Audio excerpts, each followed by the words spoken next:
Chapter 8, Rogue Signatures. 2 months in Aethermoor. Marcus's baseline had drifted further towards center, down to R equals 1. 287 now. He could cast 4-layer spells without burning out.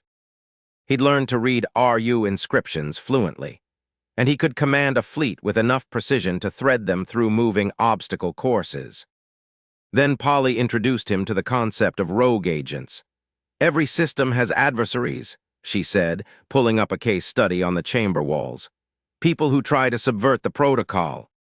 Forge authentication, bypass permissions, lie to the echoes."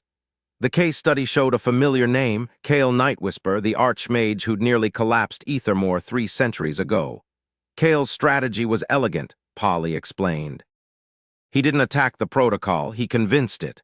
Slowly, over decades, he declared intents that were technically true but misleading. Built a reputation for honesty while hiding his real goals.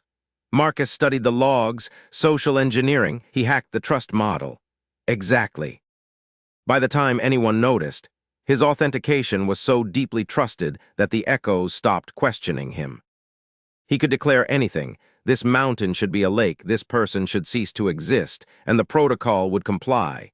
So how do you stop someone like that? Polly's expression went grim. You introduce a counter-swarm. Echoes specifically trained to scrutinize the rogue's every action.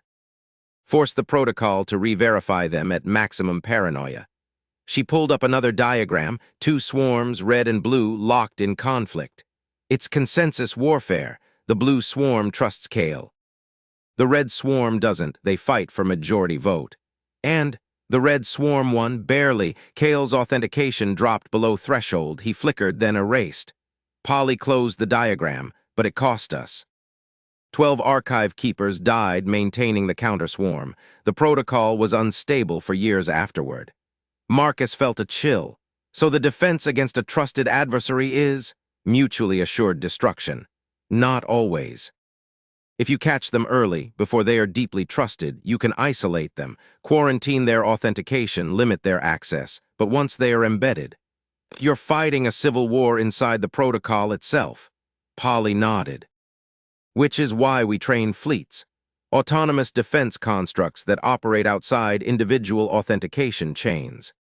They are immune to social engineering because they don't trust, they verify. Show me. Polly led Marcus to a restricted section of the archives, deeper than he'd ever been, where the walls thrummed with barely contained power. "This is a containment vault," she said. "We keep artifacts here, dangerous ones, experiments that went wrong." And she gestured to a crystalline cage in the center of the room, captured rogue signatures. Inside the cage, a thing that hurt to look at, not a person, a pattern. A data structure that kept trying to rewrite itself, to escape, to propagate. "This is what's left of a mage who tried to forge their own authentication," Polly explained. They succeeded for about 15 seconds, then the protocol realized it had been lied to and retaliated. By erasing them. Worse, by isolating them. Stripping away every permission, every connection, every thread of trust. What's left is a ghost in the machine, self-aware but unable to interact with reality. The pattern in the cage screamed, not audibly but in protocol space. A desperate recursive plea, "Let me out, let me out, let me out." Marcus forced himself to look away. Why keep it? As a warning. And as a test case, Polly pulled up a control panel. "We're going to release it in a contained environment, and you're going to use your fleet to neutralize it before it can forge new authentication." "You're kidding." "I'm really not. This is advanced training, Marcus. If you're going to be a keeper, you need to handle rogues." Marcus summoned his fleet, 6 drones materializing in their familiar hexagonal formation. "And if I fail? The vault contains the damage, probably." Polly grinned. "No pressure. You're enjoying this way too much." "I really am." Ready, Marcus steadied himself, feeling the fleet's presence through his connection to the protocol. 6 points of synchronized intent waiting for his command. "Do it," he said. Polly opened the cage. The rogue signature exploded outward, a chaotic bloom of forged authentication tokens, each one screaming different lies at the echoes. "I am authorized. I am trusted. I am real." Marcus's fleet moved. Rue purple locked onto the signature. Parsing its authentication claims DR Earthbrown. Cross-referenced them against archived truth. None of these signatures are valid Shadow Black isolated the rogue's broadcast, preventing it from reaching the wider swarm CA white gold. Computed a counter frequency to disrupt the forged tokens AV, blue-silver, delivered the disruption pulse KO, red gold, declared the final verdict. Rogue agent detected. Authentication denied. The rogue signature collapsed, not erased but nullified. Stripped of its forged claims, unable to propagate, it flickered weakly and went still. The fleet returned to formation. Silence. Time elapsed 7 seconds, Polly said quietly. That's a record, Marcus. Marcus stared at the neutralized signature. It was trying to lie to all the echoes at once. Just spamming false authentication. And your fleet didn't listen. They verified independently, reached consensus, and shut it down. Polly met his eyes. That's the power of a well-trained swarm. They don't care about reputation or history. They care about proof. Marcus dismissed his fleet, feeling suddenly exhausted. If Kael had faced fleets like this, he wouldn't have gotten as far as he did.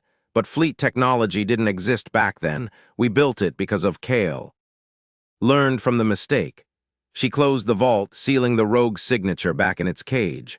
The protocol evolves, Marcus. Every attack teaches us. Every exploit gets patched. That's why Aethermoor has survived for 10,000 years.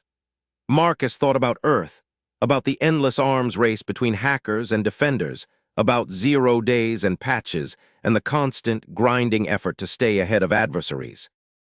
Same problems, he murmured. Just different tools. Polly smiled. Welcome to Security Engineering, Aethermoor Edition.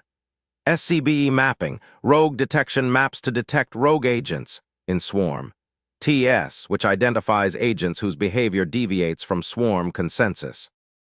The counter-swarm strategy, fighting consensus with consensus, maps to the adaptive hyperbolic geometry in swarm governance. Pi, where realm centers define 6D positions for each sacred tongue domain and agents beyond tolerance are excluded. The Containment Vault's rogue signatures correspond to quarantined agent states in Layer 13 decision gate. Allow /quarantine/deny.